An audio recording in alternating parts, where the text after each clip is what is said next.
All right, hello, welcome. This video is going to go over random numbers and how we can use them in our programs. Prior to that, if you want to do this warm-up here quick, just on a big conditional, see if you can figure out what's going to be returned by these three calls. Pause the video, give it a shot. All right, so what happens is this is a big long if, else, if, and then the else catches everything else. So there's basically 1, 2, 3, 4, 5, 6 paths we could go down, and it'll have to go down one and only one of those paths, the way this is set up. All right, so for 3.7, it's not gonna, this is gonna be false. 3.7 is not greater than 3.7, but it is greater than 3.3, so this will print out A minus. If you do 2.5, right, it's gonna fail till it gets here. 2.5 is greater than 2.4, so this one will print out B minus. 4.2 is actually going to be handled in this first one because 4.2 is greater than 3.7, so that would return A.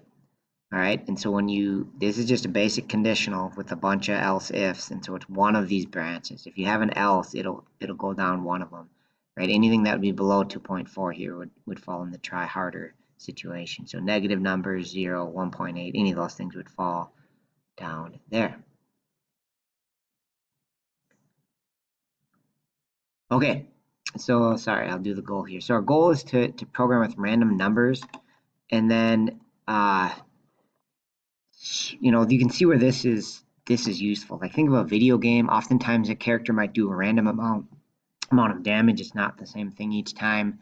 You might want the characters to move randomly or something like that. There's actually a ton of times where randomness is pretty useful, especially in game programming. The one we're going to do is simple, is one that actually a long time ago, I didn't write it, but at my company would give away prizes sometimes. Like Panasonic and Sony and stuff would give us like TVs and all this stuff to give to our employees. And so we had about 1,500 employees at the company. And so one of the programmers, his job was to write like a random prize generator. So it would draw random names out of our 1,500 employees and then assign the prizes to them, which I always thought was ridiculous because I feel like the programmer should have just rigged it to make sure that the programmers win.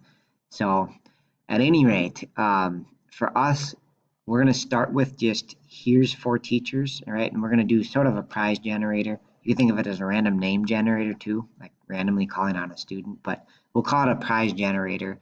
And we're going to give away a prize to one of the 4 teachers. And so your program should randomly return one of these 4.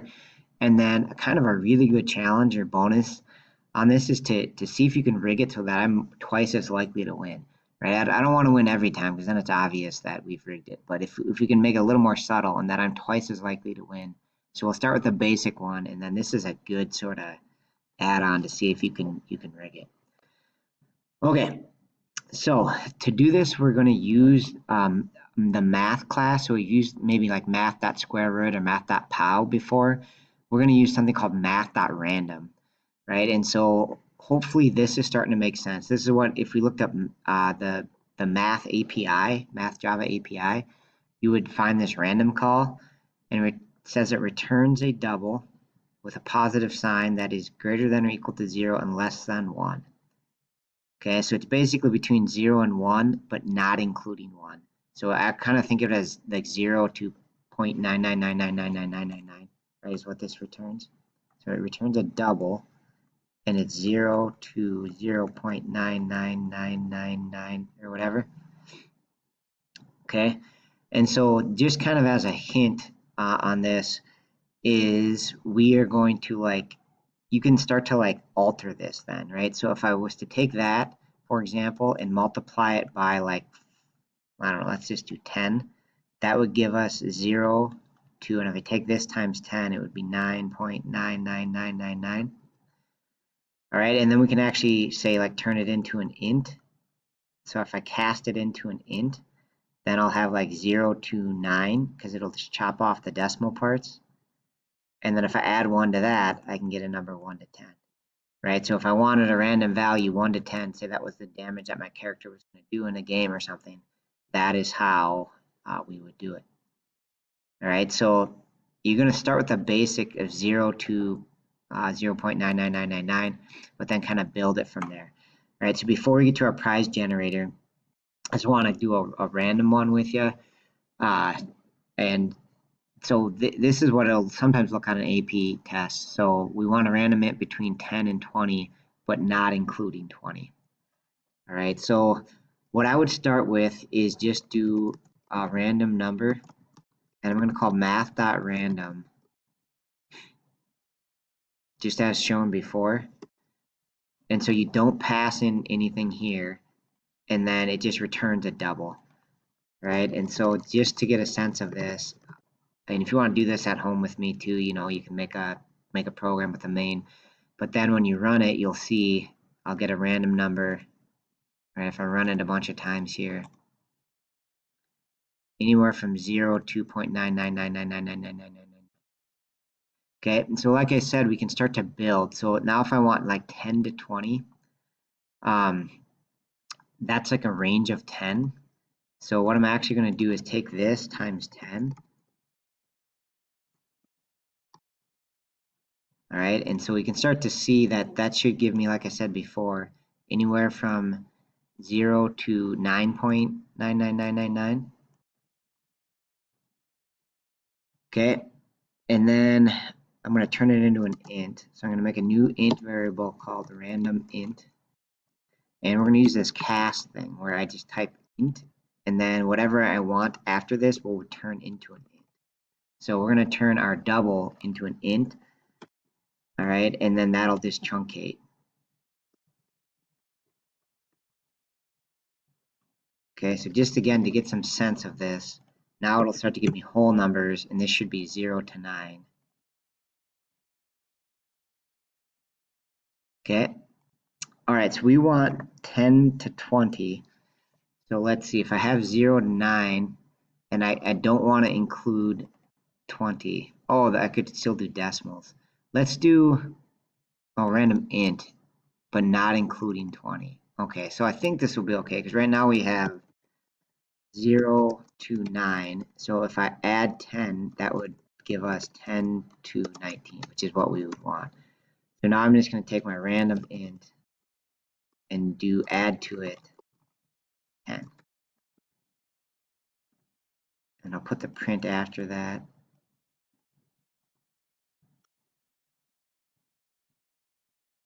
All right, so I think this will work out now.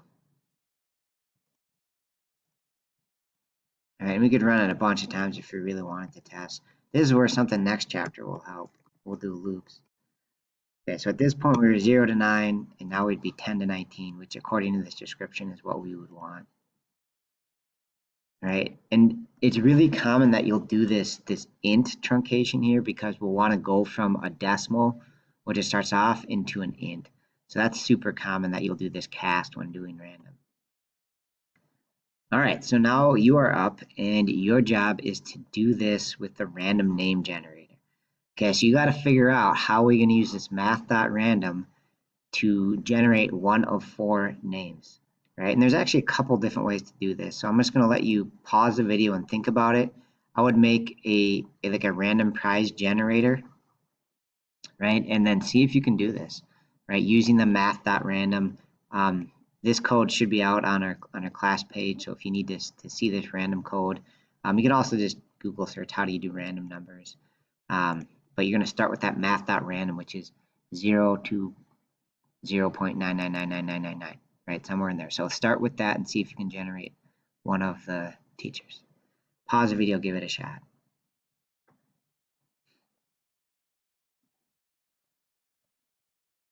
Okay, so there's roughly 2 ways to do this. You can do like some choices I've seen in the past. Students could go generate a 0, 1, 2, or 3, and then do an if statement to turn it into one of the teacher names. Okay, I've also seen people do 1, 2, 3, or 4. That'd be another thing, and then just turn it into one of the teachers. So you could use ints. And I've also seen people do ranges, so like 0 to less than 2.5, and then 2.5 to less than 5. Or sorry, not 2.5, 25%. And then you can do like 0.25 to 5, and then 0.5 to 0.75, and then you can do 0.75 to 0.99999, which is pretty much 1, right? So you can do those little ranges, and then you know, just assign a name to one of those ranges. Okay, so any of those will be fine. I think I'm actually probably gonna do this one. This one is the easiest to me, but yeah, you could really do any way starting with math.random, right? So I'm gonna make a random number again, so let's do math.random. Okay, and then you could, if you were doing this method here, the decimals, you could just do your if right away. Just if it's between those ranges, print out one of the names, right? You assign one name to each one of those. The way I'm going to do it is, since I need 0, 1, 2, or 3, I think I'm going to multiply this by, let's see, if I did 3, that would be 0 to 2.99999. So I'm going to take it times 4, and I'm just going to make a note that this should be then 0 up to 3.9999999, because if it is 0.99999 times 4, that's what I would get. Okay, so now I want to turn it into an int by just casting it. So now this should be 0, 0 to 3, and now I'm just going to do an if. So if the number equals 0, I want to sysout print Westphal. Okay, and then else if number equal 1. Let's pick one of the other teachers. Lammers.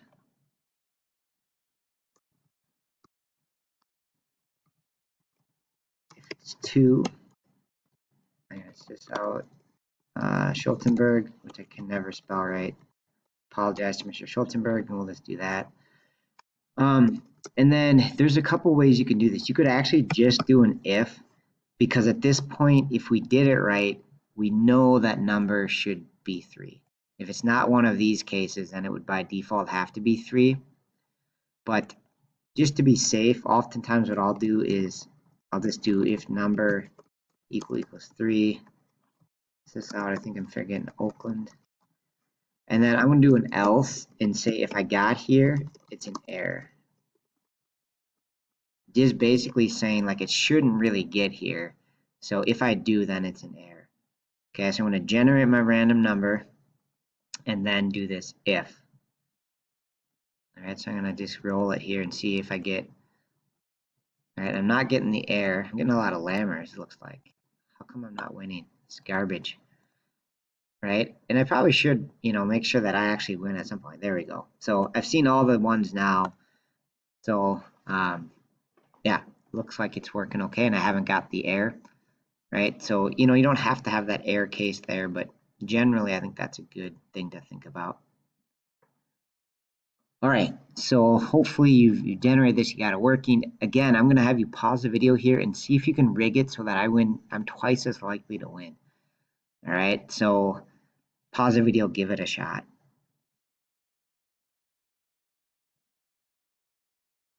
Okay, so in order to rig it, if you were doing these ranges, you would just have to make 5 equal ranges and then assign 2 of them to me. All right, if you go the other route with these numbers, I'm just going to change it so there's 5 possibilities. So basically this now becomes 4.999 and this becomes 0 to 4. So now I can get, there's 5 different possibilities, 0, 1, 2, 3, or 0, 1, 2, 3, or 4. And so I'm going to assign 2 of them to me. So I'm going to say if I'm 0 or 4, since I've already assigned 1, 2, and 3, I'm going to say I'm a 0 or 4, then I'm going to win. Okay, so if we start to run this, hopefully I'm winning more frequently than the other teachers. And so we can kind of see that that is mostly true. All right, and we could start to do loops and do data analytics to make sure it's working right, but for now we don't know how to do loops. So yeah, that's it. So random number, super useful. Thanks for watching.